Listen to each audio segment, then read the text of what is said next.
जंगल जंगल फिर बात चली। All India Radio presents Fabulous Fables of India. Shh, strictly for kids and the young at heart. तो बच्चों, आपको पता है आज हम आपको कौन सी कहानी सुनाने वाले हैं? आप बहुत क्यूरियस रहते हैं। आज जो कहानी हम आपको सुना रहे हैं वो है हाथी और चतुर खरगोश की। और सुना कौन रहा है? सुना रहे हैं अभिनय श्रीवास्तव। तो सुनते हैं कहानी हाथी और चतुर खरगोश।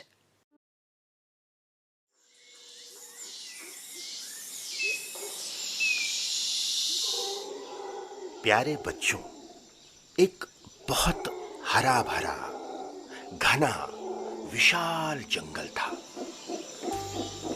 सब पशु पक्षी मिलजुल कर रहते थे। उसी जंगल में चतुर्दंत नाम का महाकाय अर्थात विशाल शरीर वाला एक हाथी रहता था। वो अपने हाथी दल का मुखिया था। बच्चों, एक बार की बात है, सूखा पड़ गया और सूखा बरसों तक रहा। इतना सूखा पड़ने के कारण वहां के सब झील, तलैया, ताल यानी पानी के सभी स्रोत सूख गए और वृक्ष मुरझा गए। सारे पशु पक्षी बेचैन हो गए। सब हाथियों ने मिलकर अपने गजराज चतुर्दंत को अपनी व्यथा बताई। एक हाथी ने कहा, हमारे बच्चे भूख प्यास से मर गए हैं।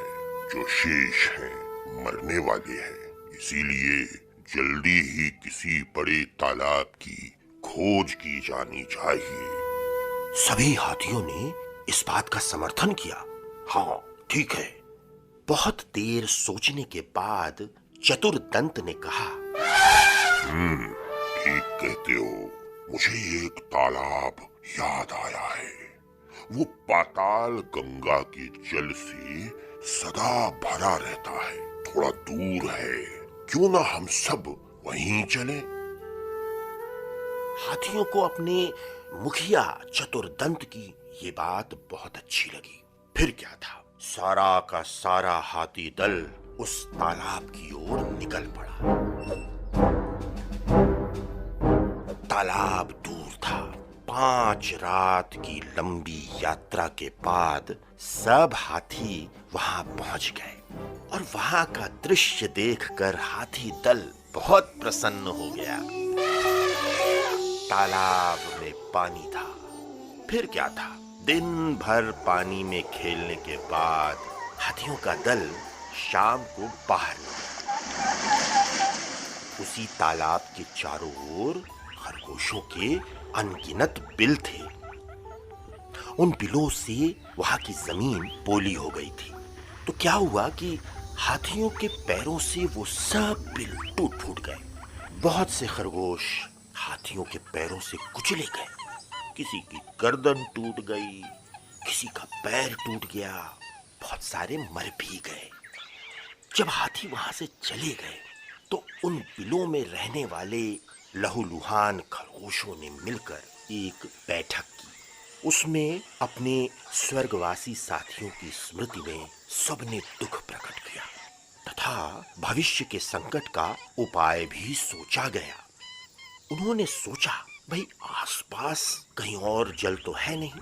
अब ये हाथी हर रोज इसी तालाब में आया करेंगे और उनके बिलों को अपने पैरों से रौंदा करेंगे। अगर ऐसा हुआ तो 2-4 दिनों में ही सब खरगोशों का वंशनाश हो जाएगा। बच्चों, इस संकट से बचने का उपाय सोचते सोचते एक खरगोश ने सुझाव रखा, हमें अब इस स्थान को छोड़कर चले जाना चाहिए। परित्याग सर्वश्रेष्ठ नीति है। यदि अपनी रक्षा के लिए परित्याग करना पड़े तो भी कर देना चाहिए। सारे खरगोशों को ये उपाय अच्छा लगा, किंतु एक दूसरे खरगोश ने कहा, ना भाइयों ना, हम तो अपने दादा पर दादा की भूमि को ऐसे नहीं छोड़ेंगे। कुछ ने उपाय सुझाया कि क्यों ना खरगोशों की ओर से एक चतुर दूत हाथियों के दलपति के पास भेजा जाए। वो उससे ये कहे कि चंद्रमा में जो खरगोश बैठा है उसने हाथियों को इस तालाब में आने से मना किया है। संभव है चंद्रमा स्थित खरगोश की बात से वो हाथी दल संतुष्ट हो जाए। तो बच्चों, बहुत विचार के बाद लंबकर्ण नाम के एक खरगोश को दूत बनाकर हाथियों के पास भेजा गया। लंबकर्ण ने क्या किया, वो जो तालाब का रास्ता था ना, वहां पर एक ऊंचा सा टीला था।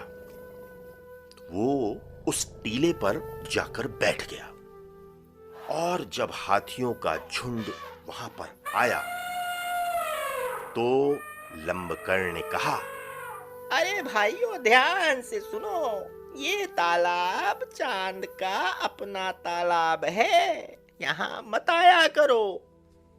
हाथियों के दल के मुखिया यानी चतुरदंत ने पूछा, तुम कौन हो? लंबकर्ण ने कहा, मैं चांद में रहने वाला खरगोश हूँ। भगवान चंद्र ने मुझे तुम्हारे पास यही कहने के लिए भेजा है कि इस तालाब में तुम सब मत आया करो। गजराज ने कहा, जिस भगवान चंद्र का तुम संदेश लाए हो वो इस समय कहाँ है?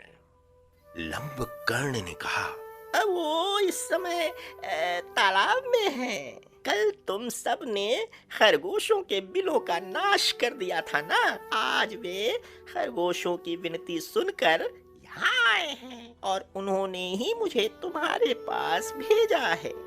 गजराज बोली, ऐसा ही है तो मुझे उनके दर्शन करा दो, मैं उन्हें प्रणाम करके वापस चला जाऊंगा। लंबकर्ण अकेले गजराज को लेकर तालाब के किनारे पर ले गया।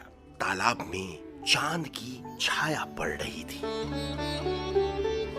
गजराज ये देखकर अचंभित हो गया और उसने उसे ही चांद समझकर प्रणाम किया और लौट पड़ा। उस दिन के बाद से बच्चों, कभी हाथियों का दल तालाब के किनारे नहीं आया। तो समझ गए ना बच्चों, कैसे उन चतुर खरगोशों ने मिलकर एक बड़ी समस्या का समाधान ढूंढ निकाला था।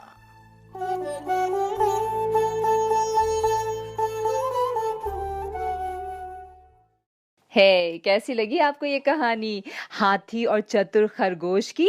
आपको याद है ना ये कहानी कौन सुना रहा था आपको? ये कहानी आपको सुना रहे थे अभिनय श्रीवास्तव।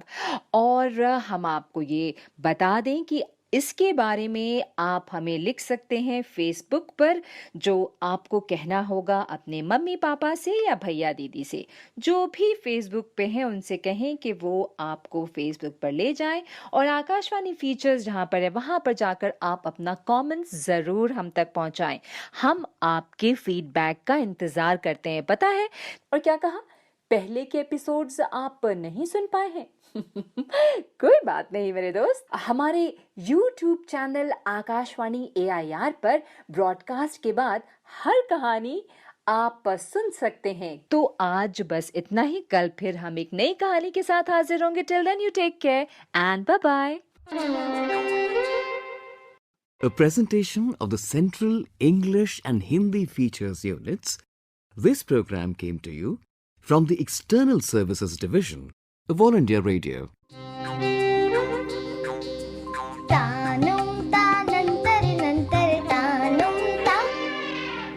जंगल जंगल फिर बात चली।